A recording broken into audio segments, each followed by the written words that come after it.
Hello and welcome to Real Watchers Movie Club. My name is Garrett. And I'm Kevin. And we are your hosts. Movie Club is a show where we pick a movie and discuss it every week, just like a book club. On today's show, we are covering the sci-fi horror film Alien. Our thoughts and more coming up on Movie Club.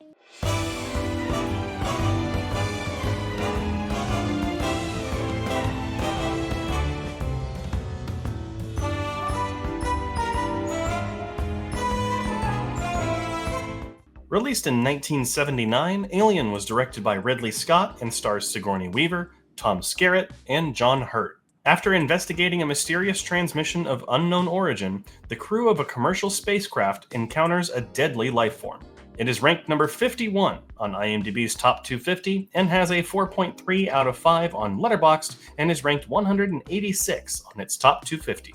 It was nominated for 1 Academy Award for Best Art Direction, and it won 1 award for Best Visual Effects. Before we dive into this, though, we do want to issue a spoiler warning for this movie. If any of you somehow still haven't seen Alien, we're going to spoil it. So make sure you go and watch it before you watch this video, because we don't want to spoil it for you. But stay to the end of the show to find out what we're covering next week, because we're staying in the same genre. Alrighty, Kevin. So this week, of course, is Alien, which is your choice this week. Yes. So what made you decide to pick Alien? I think I remember watching this and I don't want to say not enjoying it, but not seeing its expertise in what it was trying to fulfill, and how I always thought Aliens is a better movie, and you'll have to wait and see if I do think that as well. But I was very skeptic when I first watched this, and didn't like where it was going, and didn't like other little things that we'll talk about in this video, but I'm glad I rewatched it. Well, there you go. Alien is one of my favorite franchises out there. I love the Alien series. I love the world. I love the kind of prequel stuff with Prometheus and Covenant. I love it all. Even the bad movies. The bad movies have a special place in my heart. But obviously, this all started with this film. And this is one of my favorite movies of all time. It is on my top 150 that makes me love film type thing. I absolutely adore this movie. So I'm always down to talk about it. This is another one that we've already covered on the Drive Back podcast as well. We did the entire franchise up through Covenant. So this is one of those movies I've already talked about before. Score hasn't really changed. So let's go ahead and dive right into it. So it's really interesting that you had already seen this film before and you had not been the biggest fan of it in the world. Correct. What changed this time around? I don't know, just looking for little clues, I guess. I loved seeing how practical the alien was in this movie, and how it literally looked like something from a nightmare half the time. And how it was shaped, it could be placed anywhere to look like something in the dark, which I thought there are several times when it's in the background. Exactly, and I noticed them because of watching. I think actually Alien Covenant, not Covenant. Oh my gosh, Alien Romulus really helped me enjoy this movie a lot more too, because it's kind of. Alien Romulus is a standalone movie in an Alien franchise, and this is the first Alien movie, which is cool. So you get to see the two. They're very similar, I feel like, as well, with the darkness and space and the xenomorphs and everything like that. But this one, the practical effects in this movie are just fucking fantastic. Like, chef's kiss. Give me this at Halloween Horror Nights, and I would be so down for that. Like, perfect for that. Even the set designs for even when you first get to meet the alien eggs and stuff like that, when he falls, and it looks so big, but it's probably just the size of a room, but it looks endless, which is awesome. And so does the spacecraft when you're walking through it. It looks like a 5-story mansion, but it's probably very small, but they make it seem so much bigger. It's a decent sized craft. It's not like the smallest. It's a giant freighter. Yeah, so. But still, I was thinking maybe it's a little bit smaller because we only get to see like maybe 5-6 rooms, I feel like. So we Yeah. haven't even explored the whole entire thing, which I think was a good design on that. You don't want too many rooms to play a part in this movie. Yeah, and I think that there's just enough that you like. The movie does a very good job of not making you feel safe anywhere. Mm-mm.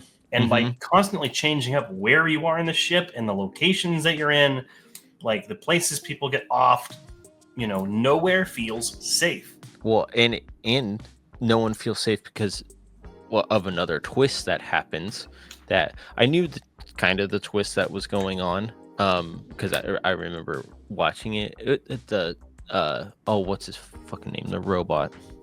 Oh, Bishop, not Bishop. Yeah. Bishop. Hold on. No, I don't want to get it wrong. Ash. Sorry. Ash. Bishop's from Aliens.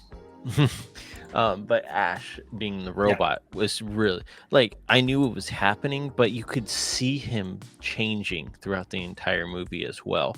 Beginning, some people would say he is the bad guy in this movie and not the alien, because he's doing his job to either eliminate it doesn't matter who comes back as long as they get the specimen. So I feel like watching this, I was like, that is perfect villain right there. It's like you're seeing the underlying message here. Mm-hmm. One of many, which is very anti-capitalist, like the people don't matter type mentality. Mm-hmm. And 100%. Yeah. But then like even then the robot itself, the android, is not evil either. It's just doing its programming. Exactly. Mm-hmm. But he has no feelings as well for anybody on the ship, even though they've been on the ship for how long? Like, it's a while because they have to like cryo sleep. Yeah. So you kind of build trust and relationships with that android, but it still doesn't feel anything for you even after spending all of that time together. So yeah, because at the end of the day, it is a machine, a corporate stooge, essentially, and it will do what is in Weyland Yutani's best interest. Yes. So that's just what it's going to do. And I do have to disagree. I think that this movie and Romulus, or that Romulus is not its own movie. It very much depends on this movie because they literally in the beginning. I don't know if you remember in the beginning of Romulus, they pick up the alien from the first movie. They literally go to the wreckage of the Nostromo in the beginning of Alien Romulus. And then we see another android of the same line as Ash in Romulus. All the movies play a very big part in each other. So I do have to disagree. But this movie though, like again, you've nailed it on the head. Like there's the capitalist message, like you don't matter, the product matters. We need this thing to make better stuff, right? But then there's also like, there is like, again, one of my favorite parts of this movie is that you're already somewhere where nothing feels safe. You're in the throes of space, right? But on top of that, usually your spacecraft will be a safe haven unless something goes wrong. Your spacecraft doesn't even feel like a safe haven anymore now. Like it nowhere feels safe. This movie is constantly keeping you on the edge of your seat, which is just masterful storytelling. But also, like, this movie is a 1950s B movie alien movie done exceptionally well. And, Ridley Scott has gone on record saying that he originally did not want to do any kind of sci-fi stuff until he saw Star Wars and then wanted to do Alien, which is obviously this came out 2 years afterward. But he was inspired by those old B movies, but then what they could do with the technology, and this is what you get. And it's a natural evolution, and it's done so much better.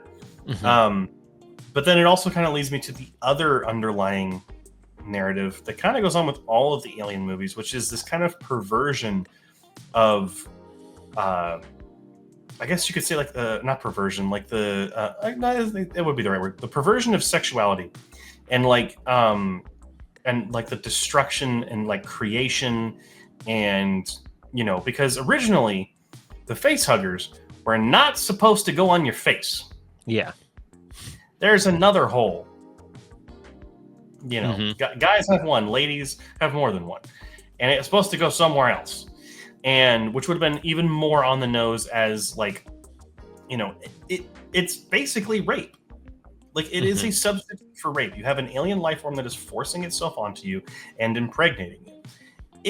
There is an allegory here for rape, 100%, and the perversion of creation, because then that thing you create it. You know, the DNA that the facehugger gives you, combined with the human DNA, gives you the xenomorph. Yeah, and that thing is birthed from you, albeit more of like a violent C-section birth, as opposed to more of like a medical procedure or natural. So like it is a perversion, 100%. And I'm not saying that C-sections aren't natural. Like that's not what I meant by that. But like it's just a visual distinction. But like it is this perversion of this, like, for some people a sacred thing, for others a pleasure and kind of fun thing to do.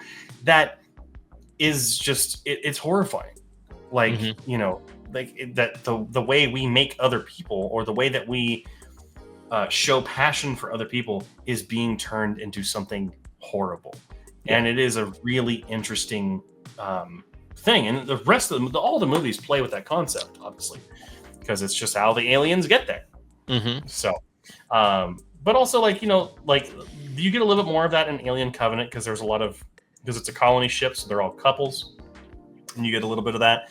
But like this movie, not only we gotta talk about how Alien is ahead of its time. 1979. Yep. And we get one of the best strong female characters ever. Yep. Ripley. Not only that, she was originally supposed to be in a lesbian relationship with the other woman on the ship.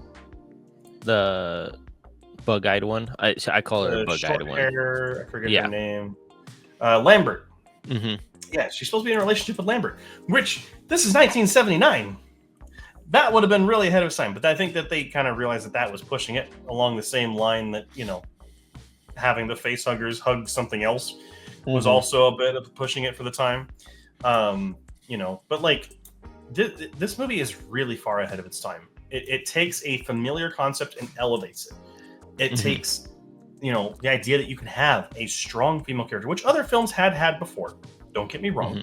Rosemary's Baby is one that comes to mind that came out before this that has a strong female character. But this is one of the most noteworthy first ones. I would say strong female character, but Ripley here is a badass female character. Like it's a different kind of character for different movies. This one's more sci-fi action with a little bit of horror in it. Rosemary Baby I have not seen, so I cannot see. Now we're gonna have to do the big old genre debate. All right. So a lot of people think that Alien is just a sci-fi movie. No, it's not. It is a horror movie. Oh, I 100% agree. It's that 70s, 80s horror movie with, it's not jump scares. It's environmental. There are a couple of jump scares. Yeah, but a lot of it is...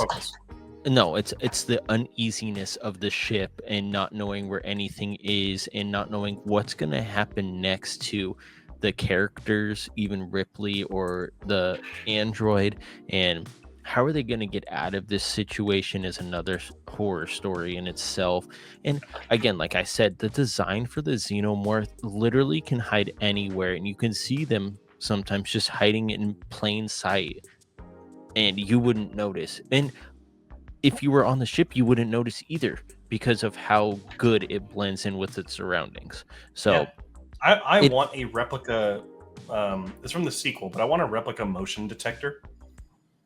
Like the one that they have, like beep, meep, meep, meep. I want to get one of those and have it programmed to go off randomly and scare people. But no, this movie is a horror movie. It is a horror movie set in a sci-fi world. So 100% agree. Same with Alien Romulus, right? It's the same thing. Oh, yeah. And because this is designed to be a scary movie, to be a thriller, to keep you on the edge of your seat. That is its primary function. It is not showing off new technologies and things like that. Yes, it has spaceships and it's got space suits, but that's known to their world. It's not. It's not like. I mean, even like sci-fi movies like Interstellar, it's known to their world, but the point is that it's scaring you. It's not trying to like, tell a multi-layered, faceted story about the future of humanity. I mean, it does a little bit, but like this movie is designed to scare you. As in Aliens is an action movie. It's an action horror. Yeah, right? it is. So, but like anyone who says that this is not a horror movie primarily is just wrong. Like it is a horror movie. I would say have them rewatch it again. Yeah. And go into it expecting not to be scared, but to be uneasy, disturbed, looking. I love when I rewatch movies, and like I know what kind of happens in the movies, but I'm watching the background for anything that's like, oh, they put that in there, and if you don't notice that, that's creepy as fuck if you watch it again. That's like true horror. Yeah, for me. I know. I mean, like obviously, horror is a very specific to each person thing. Very wide subject. But like the stuff that makes me want to like look behind me in my own home. Oh, that's scary. Again, lingering shots I hate, because it's like, okay, am I supposed to be seeing something that I can't see, or is there? And then it's like, oh, there was nothing there. It's like, you son of a bitch, you just made me have like heart palpitations for no freaking reason. That's that's scary, man. Just a face appearing out of nowhere is not scary. Like thinking that I could go home and something could be there. If it's done right, though, it can be scary. It can be done wrong too. Exactly, and a lot of times, unfortunately, horror movies do get it wrong because they're just looking for that cheap scare. Sometimes those scares are fun, though, but I like the environmental or the unease and I don't want to suspense. Yeah, exactly. Like they're in space. I love the saying, "No one can hear you scream in space." That's literally this concept of this movie. Yeah, it's kind of like why I think you and I really like a movie like Long Legs, which is not not like it is a scary movie, but it's not like a jump scare fest like screaming in the theater. It's disturbing. You just are constantly feeling off, and that is for me what scares me the most. On top of like what we humans can do to each other, but like obviously this is an alien. So but it also has that capitalism that you were talking about, because all they want is the product, and your life doesn't matter. I need that alien right now. And I kind of find it disturbing that the mothership is called Mother, and it's not the mothership, it's like the AI. The AI is called Mother. That is kind of weird as well. It's like, why are you calling the ship the Mother? Another perversion of the natural. Yeah. It's like that shouldn't be. It should have a name other than that, but they keep calling it Mother, and you're like, it just doesn't sit right with me. It doesn't sit right. But we should also touch on performances. Obviously, Sigourney Weaver, fantastic in this movie. Tom Skerritt is good as well. John Hurt. No one expected what happens to John Hurt to happen in this movie. Which there is a fun fact, and that's overplayed. I know everyone knows this, but the chest burst scene, no one on the cast except John Hurt knew it was going to happen that way. Oh, so I don't know this. Their actual reactions that you see to the alien bursting out of his chest are their real reactions. And fucking great. Now the problem is, it's also even more disturbing because they used animal innards. They didn't kill animals; they just got animal innards from like a butcher shop, and the set was hot.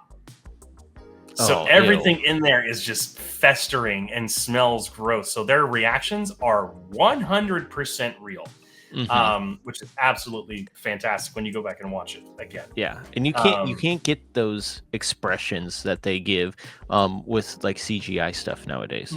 It's like, hey, look at this, and something's gonna pop out of their chest, and it's like, okay, that doesn't really look, because then they're like, oh, like that, and it's like, no, like you need to show. Like when doing a movie like this, you need to show true expressions, and that's what I love about when you have like those little Easter eggs that you just talked about, and it's like those are their true reactions, like, and that's how it should be. Yeah, 100%. So really, really exciting stuff here. I love this movie so much. The cast is great. The effects are great. The art direction is great. The creature is great. The creature is goddamn near unkillable. Yeah. How do you make a creature even more horrifying in a spaceship? You make it so if you deal damage to it, it will melt the ship. Mm-hmm. Brilliant. Fucking brilliant. Give it a second mouth. That's basically like a, Oh, in that sequence too. Oh, I didn't forget that happened, but I'm like, ooh, it's coming up right now, and it's like Oh, yeah. you wait for it, even if you know it's gonna happen, which is fantastic. You don't have to. You're like, oh, this is coming up. It's like, ooh, this is what, like, watching it for the first time. You're like, oh, it's just a mouth, and then another mouth comes out of you. You're like, fucking great, dude. Like, It's so good. yeah. Mm-hmm. And I got that sequence when oh man, I forget his name, and it's going to drive me nuts. When Brett is out there in the chain area and he's like looking for the cat, and then the alien kills him. Mm-hmm. That is the most true nature of a cat I've ever seen. That motherfucker does nothing. No. That cat is a bitch. That cat is evil. Like the look it gives when he's like lifted up, it's just like, yeah, it's good. Like he is the alien. He is controlling it. Yeah, watching this after watching the movie Flow in theaters was like, yeah, that's how cats are actually supposed to be. They're not good creatures all the time. As I recently discussed with a friend, a cat will eat you in your house if you die. The dog will go out and get help. Oh. So, just saying, shouldn't have a cat in space with you. Yeah, it's rooting for your death. It's a damn cute cat, though. It is a cute cat, but it is evil. Mm-hmm. All right, Kevin. So this is your rewatch of Alien. Yes. What did you rate Alien? How did you rate it? I gave it a 97 out of 100 on my end. I just love the aspect of fantastical practical effects used in this movie. Cinematography is fantastic. The big scale sets is absolutely fantastic, and I don't think anybody else could have done it except for Ridley Scott, especially once you see his work that he does after this as well. It's a kind of a Ridley Scott thing to do big scenes and everything. And I just love how the xenomorph looks so alien-like. And as soon as you say alien, they think of a xenomorph. They don't think of big eyes or anything like that, or like the thing from Signs. They think of a xenomorph, and that's how it should be. And how disturbing this movie is absolutely fantastic. It is a horror movie. I will die on that grave. I mean, there's no hill to die on. It is a horror movie. There is no argument to be had. 100%. But yeah, for me, I mean, this is a movie firing on all cylinders. It is a masterpiece of sci-fi cinema that is also horror cinema as well. It just has a couple of things that hold it back in 2024. Some sequences don't really look the best anymore. Some visual effects don't really hold up, but they still look fantastic. It is such a movie that is ahead of its time. So for me, I gave it a 96 out of 100, which is equivalent to a 4.5 out of 5. The question now falls to you. What do you think of Alien? We'd love to hear what you have to say down in the comment section down below. But remember to be respectful of one another, because some of you might be aliens in disguise or androids. Who knows? Mm-hmm. But next week, we're going to be covering the sci-fi classic 2001: A Space Odyssey, which I am so excited to cover. And we are going to be doing that next week. So make sure to watch it so you're not spoiled. But thank you so much for watching. Make sure to like, comment, and subscribe to us here on YouTube.